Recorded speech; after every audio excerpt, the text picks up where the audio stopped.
What's going on, everybody? Thank y'all so much for joining us here at Chad's Media for another episode of the Tyler Lennon Show. On behalf of everybody at Front Porch News and Chad's Media, I'm Tyler Lennon. We have a very special episode for y'all today and a very special guest. But before we get into that, I want to say a quick thank you to our sponsors, Avco Roofing in Sulphur Springs, Robin Boshears Chiropractic, The Beauty Parlor in Sulphur Springs, and Realtor Lindsay Lee. Again, thank y'all so much. Like we said, we have a very special episode for y'all today and a very special guest. We have the head coach of your district champion Sulphur Springs Wildcats, Coach Shaver. Coach, what's going on, man? Just trying to get through this season now the off season, and sitting back, getting to enjoy the things that we've done, and really just kind of thinking back and seeing how special this season really has been. Right. It feels like it was literally, I was talking to Chad about this before we came in. It feels like it was like a few weeks ago that I got to sit down with you for the first time. Right. And obviously so much has happened. Can you kind of put us into like where was your mindset in that moment, like when we were first going to talk to you coming into this year? There was things that we knew that we could accomplish, and things that we wanted to accomplish. But we knew how hard it was going to be, and that's why we scheduled the way we did. That's why we were doing things the way that we were, because we knew this team could be special and it could take it a long way. So when we first sat down, it was one of those like we're hoping that things could happen, but now we get a setback and really just kind of relive the things that did happen, right, and just have fun in those moments. Right. I want to ask you, you got off to a very good start this year. Your non-district games, and then in the tournaments, you're playing really big teams. You're beating some of them. You're losing really close games. How much do you think that hot start helped you out in terms of, this is your first season, you're still trying to get a feel for your team like that, and how much do you think that helped you in the long run? I think it's huge, because, again, it's really about buy-in from the players. And they completely, from day one, when we stepped on the floor in June together, just completely bought into the system that we brought into it. The good thing about it is they saw results early. I think it might have been different. The season might have been different if we didn't see those results early. Right. But again, I think the great thing for us is we're still seeing these guys in the state tournaments of people who we have played in maybe double overtimes or very close games, that we're still going to see them play in the state tournament, because again it shows us how good we could have been and where we were this season, and just what the future is going to hold for us. How good of a feel do you think you got for your team during that time period? Like getting into district, how comfortable, confident were you? Like, okay, I know my team, I know my rotations, I know what to expect from each player. And that's what really the harder part coming in, just being a new coach. You have those typical seasons of your first season trying to get to know everybody, and then at the same time, as an experienced coach, at the same place, you still have the different changing of lineups, of graduating, who's coming in, and so throwing that all together into one season in one little spot, it was kind of tough. But I think at the same time, we found out who we were. We found our identity, and there never was, even in the games where we were playing high level 6A teams, we were in district. It was one where I had this conversation with my sons. I never felt that we were out of it. I never felt nervous. Even in the Lufkin game when we weren't hitting shots, it was like we're going to get there. Right. In the huddle, if y'all could hear us in the huddle, it was like, guys, I trust you. We've been through this. We've played. We've practiced so hard, and I trust you. So go out there and do the things that we know we can do. It's funny you mentioned that. I don't know if maybe this is something that I've been covering the team for a few years and it carried over from past teams, or if this was specific to y'all's team, but I kind of always felt the same way. Like even when we were broadcasting the games or just talking, with Grayson during the game or whatever, I always felt like, they're about to cut it on now, or it never felt like, they're out of this. Right. Well, and I think that's a testament to our players that it was, you never could game plan against one or two guys. Having 5 guys that average double digits all year, that's tough. Right. That's even college level teams, don't get to get those stats a lot of times.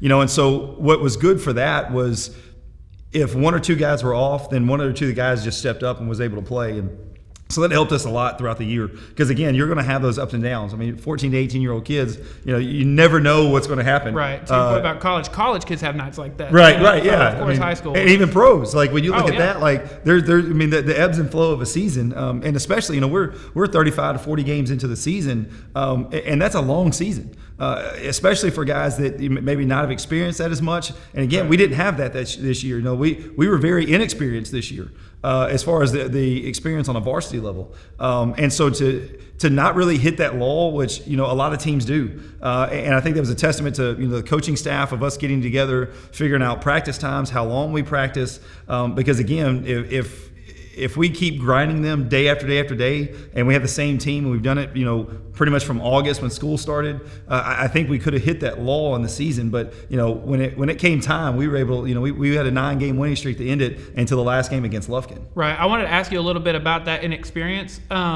Did you feel at all, and of course this being your first season, maybe you never even got the chance to feel that, but did it feel at all to you like, you had Cipolletti, they made their runs, and all those guys, he left, a lot of those guys are gone. You mentioned a lot of not first year, but guys getting more experience outside of, say, a Justin or a Caleb. Did it feel to you like, yes, we got a new coach, we've got new players, this is like chapter 1 or a new start, or were you just like, hey, I'm just trying to fit in, I'm just trying to fill my guys? I mean, did you feel that at all? Well, I think for us, I think it was really like chapter 1 for us, and we talk about it at different, I said it, I guess, in my post of, the end of the year things was, we brought a completely new defense. We brought a lot new, different offensive stuff than they've done in the past.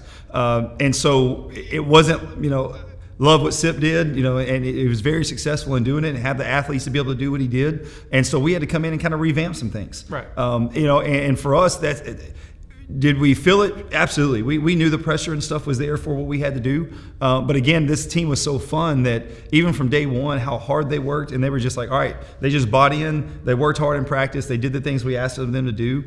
And that's why I think inside of the season, it never was in our minds of, I think every game was a disappointment that we lost because we felt like we should have won them. And never out of any game, whether we're playing Lake Highlands with one of the best players in the country, or we're playing Atascocita, who's, in the state tournament this weekend, those games we were in it. And I think that's, again, it's just a testament of them buying in, working hard, and just going out and competing. And again, I think at the first of the season, some of the guys were stressing a little bit because they wanted to make that next jump and they wanted to. And then as we got into tournament time, we kind of hit that where we knew where our rotations were going to be. We knew how it was going to play. And then we just hit our stride in district. Yeah, so you mentioned how much fun it was. And of course, I've told you this multiple times already, and maybe it was a little biased for me because it's my first time getting, I've just joined Chaz Media, we're broadcasting games and stuff, but I feel like even if I were just a fan, or even if I were just watching, there was just something about this team that was so much fun. You wanted to be there every night. I always tell people, like, when they talk about the Mavericks, I'm like, dude, if you miss a Mavericks game, you're going to miss Luka do something. Right. That's how I felt about Sulphur Springs. Like, you want to be there for every game. It's fun. You're going to miss something if you're not there. Right, and that's the environment we want to build. We want to build that so that not only for our players to have that fun, but for the fans to be able to come out. Right. And that's the thing. We want the place to be like every Tuesday and Friday night. You want to come watch us. And I think we kind of established that in year one. And again, that goes back to we weren't just a one-player dominant team. And it makes it a lot more fun for the players because you never know who's going to go off. There wasn't probably a stretch in the season where in 2 or 3 games the same player was a leading scorer. It made doing pregame shows incredibly difficult. Right. Like, who's your player to watch? I don't know. Who knows? Right. Well, and that's for us that was great because again, when you're trying to game plan for us, it made it extremely hard. Right. And any given night, and even in the playoffs we showed that. In any given night, anybody can go off. And that's a great thing for us because, we have sets, we have different things for people to try to help get them going. But at the same time, we want to teach them how to be basketball players. And inside of the offense, the free flow of now if you're feeling it, we're going to help feed you to get your shot going, to get things, and instead of having to have just 1 or 2 sets for, a specific player, it makes it a little bit free flowing and we can get out and run in transition. And when that happens, you can get some high flying dunks, you can get some things that the crowds love. And so it just makes it a lot more fun for everybody to come out. Yes, sir. I have a few questions for you about like your district and playoff run. But before we get to that, I want to hear a quick word from our supporting sponsors for making all this happen. And we'll be right back with more from Coach Shaver. Hi, I'm Lindsay Lee, realtor at Caldwell Banker Watson Company in Sulphur Springs. Born and raised in Hopkins County, I am the small town realtor you are looking for to help buy or sell your home. I specialize in farm and ranch, residential, and lake properties. Contact me today and let me do the work for you. Get your key with Lindsay Lee.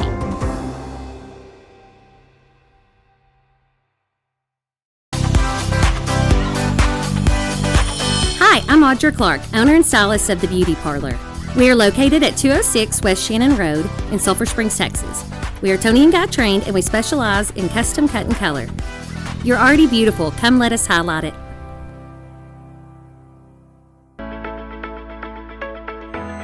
I am Dr. Robin Boshiers Patrick, located at Lone Star Clinic. I am a Sulphur Springs, Texas native, and I am dedicated to serving the chiropractic needs of my community. Call me today to set up your appointment, and let's get you straightened out. At Avco Roofing, we strive to fulfill our mission statement of protecting homes, strengthening families, and building community. It's more than a slogan. It's the heartbeat of who we are and how we serve our customers. Located in Sulphur Springs near I-30 and Broadway, there's no project we can't handle. Call Avco Roofing for all your home and commercial property needs. And we are back with Coach Shaver. Coach, we had mentioned, you had a great non-district schedule. Kind of went into that with a lot of momentum, I feel like. And then district got off to just a little bit of a rocky start. You had a couple losses, and then you had some that weren't losses, but you barely pulled them out. How much do you think that helped for the back half? Because we'll talk about that in a second. But of course, you go on a big winning streak after that. And I remember something, I will never forget it. After the Mount Pleasant loss, you told me, I don't remember if it was on air or off air, but you told me this is going to be a breaking point for us. Whether it's good or bad, this is going to be a huge shift in our season, and it seemed like it really, really was. Yeah, and we go back and we talk about that turning point in the season a lot, and we talked about it even through the stretch to get us to the district championship, into the playoffs. I think without that loss in Mount Pleasant, I don't think we make as strong a run as we did. And we talked about, Coach Carr talked about it when we were talking about Mental Friday things, that there wasn't enough time to look at it. When things happen in life, a lot of times we see it in just our own perspective, our own world, and we can't really see the big picture. And so a loss like that, a lot of people are like, oh, you lost in Mount Pleasant. You had a 15-point lead. What happened? And it's like, well, a lot of things, it's just snowballed. And I told the guys there were some things that we didn't have in place at the time that it allowed us then to now work on things that we knew we had to work on. And looking back on it, it definitely was a turning point in our season. We wouldn't have won the later games in district if we wouldn't have gone through that one first. Right. Because it just taught us, how to protect the ball. If we always talk about basketball as a game of runs, and how do we sit back and take somebody's punch and then go back at them. And so for that, I think it allowed. The Longview game at home, we had a lead, they came back, they had the lead, then we were able to come back. Right. Going into Hallsville, we had a lead up. We had a lead early. They battled back. We tied it. They never took the lead, but then we hit them again. And without those type of games, without that Mount Pleasant game, I don't think we win the first couple games or the last couple games of those. And so it was a huge turning point for us to be able to grow as a team, grow as a staff, understand what we've got to do, and just get better. And that's what we ask of our players, and that's what we're trying to do as a staff also. Yes, I remember you made a comment. It may have been in another post-game show we did or something, but you said that was after that Mount Pleasant loss, you said, hey guys, that one's on me. Yep. And I remember thinking, if I'm a player, if I play for Coach Shaver and I hear that, like I'm bought all the way in. Whatever you ask me to do for the rest of the year, we're doing it. And I thought that was, like you said, not only such a big moment in y'all season, but hearing that from you, I was like, okay, wow, like I would be all the way bought in. Yeah, and that's the thing. We talk about extreme accountability, and when I look back on it, this thing is never about me, and that's why I don't ever the wins. The way that I've always learned is if you win, it's the players won. If you lost, it's the coach's fault. And that's, I think, if we understand that, as a staff, and never getting too cocky or anything like that. But when we look at it, I look back on that game and I watched it, and it's like that's 100% on me. We didn't have our delay game the way we wanted it, and we should have went to it. And if you see it later on the season, you'll see we'll go to that. Yes. We went to it several times into, and even if it was the delay game, it wasn't just a delay game not to score. It was a delay game to throw them off. And then there was a lot of times we got backdoor layups, people falling asleep, and we could take 45 seconds, a minute off the clock. And if we'd have done that, maybe we could have stopped the momentum in Mount Pleasant. But because that back half of the district, that's exactly when that really changed. Like you said, it wasn't a delay just to a delay. It was delay until we get the exact wide open shot we're looking for. Then absolutely. And again, when you now look back on the big picture of it, I think it was huge for us because it prepared us for what we needed to do in the last 7 games of district and then into the playoffs. Yes, sir. Good segue. I wanted to ask you that. So you end your season on a 7-game winning streak, and you needed all 7 of them to win the district, and you did.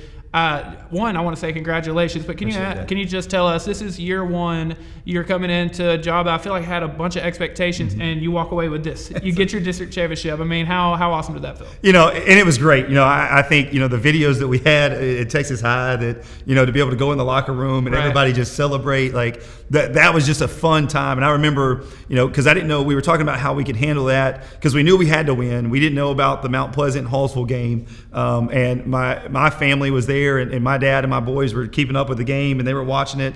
And so I think it was about a 4-minute mark or 3-minute mark. My son had come over because we had started that game late because of reffing situations, and it was a lot of.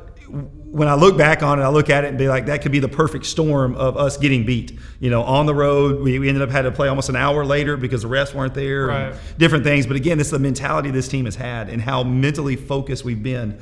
And so the journey of that, and all in one night a lot of times, and so, we call a timeout, I think, with like 30 seconds left, just to let them know. We knew the game. We were up by 11, I think, at the time, just to let them know, hey, we're winning district. The crowd's going crazy. The kids get to go crazy.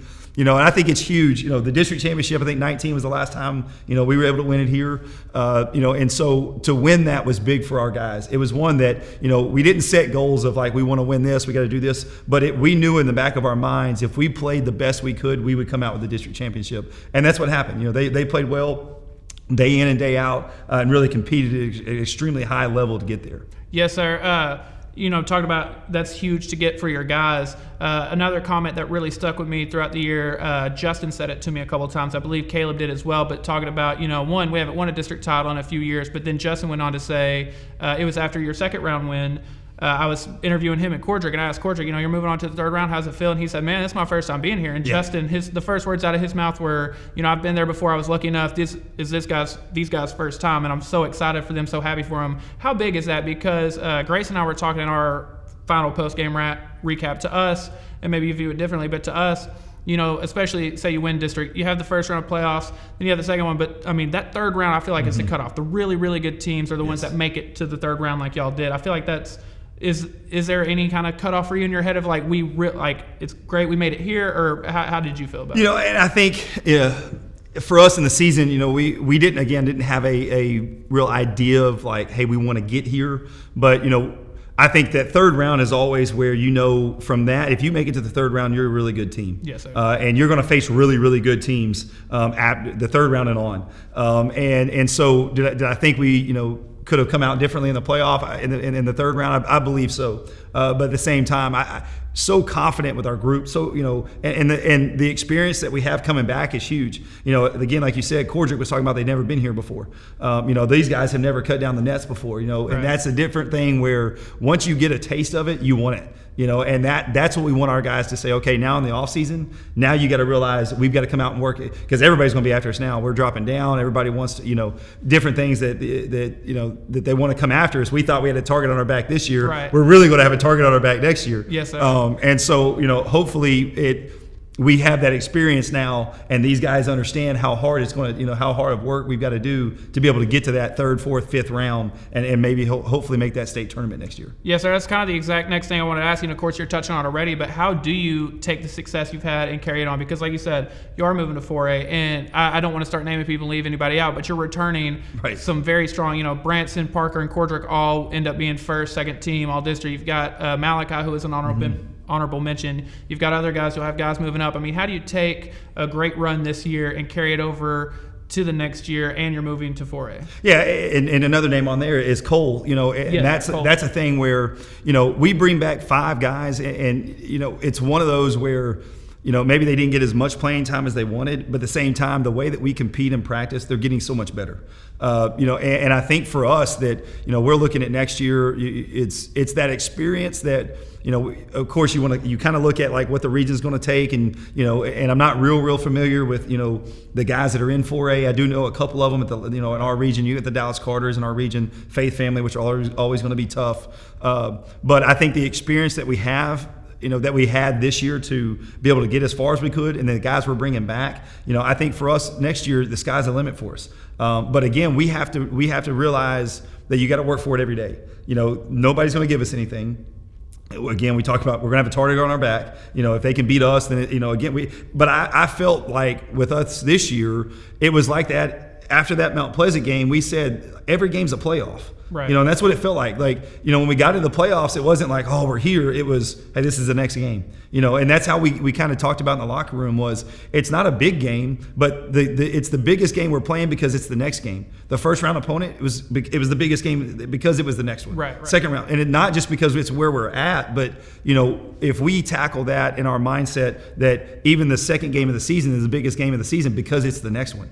And I think COVID kind of helped us a little bit with that mentality because you never know. Right. And so it's like, hey, let's go compete, do everything we can. Let's focus on now, not what can be or not what the future can hold, but the things that we can control, which is today. So that's kind of been our message, and hopefully we do that throughout this, the off season and stuff like that, and maybe we can get back here next year with this. Yes, sir. I mean, y'all spread that message so well and so clearly that even from an outside looking in, and granted, I'm getting to talk to you after every single game, so maybe I'm just hearing you say it over and over, but it felt that way even for me because just someone covering different teams. A lot of the time, the season ends. It's like, all right, playoffs are starting. I didn't feel that way with y'all. I felt like it had been the playoffs already. It's like, this is the next game. Yeah. And like that message 1,000% got right. And hopefully that did. And that's what we're when again we knew what we had to accomplish to get the district championship, and for us we told them it was a playoff game. It didn't matter who it was, whether we thought we coming in we knew we had a chance to win, or whether we knew it would be a close game. All of them were extremely important, and I think if we tackle that mindset again next year, then we'll be just fine because we can meet the expectations that we were going to have on ourselves.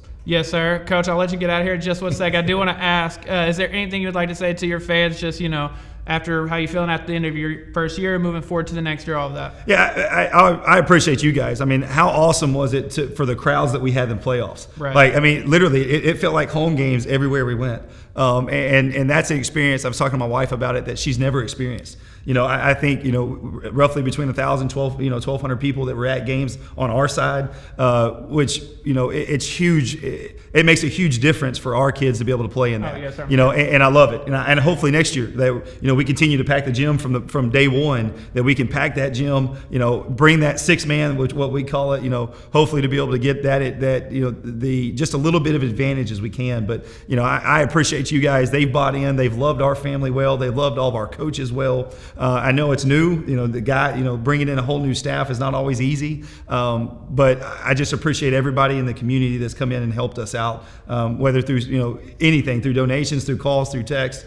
We just appreciate all that. Yes, sir. Coach, congratulations on such an awesome first season, and I want to thank you not only for coming in today, but all your help throughout the course of the season. I mean, you made it not only so easy, but so much fun to get to cover your team and talk with you all year. So again, congratulations and thank you for everything, man. Yes, sir. We appreciate y'all. And we can't wait to continue to do it in the future. Yes, sir. Coach, again, thank you. And to y'all watching, thank y'all so much for tuning in.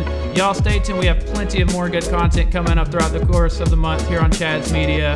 And until then, we'll see y'all next time.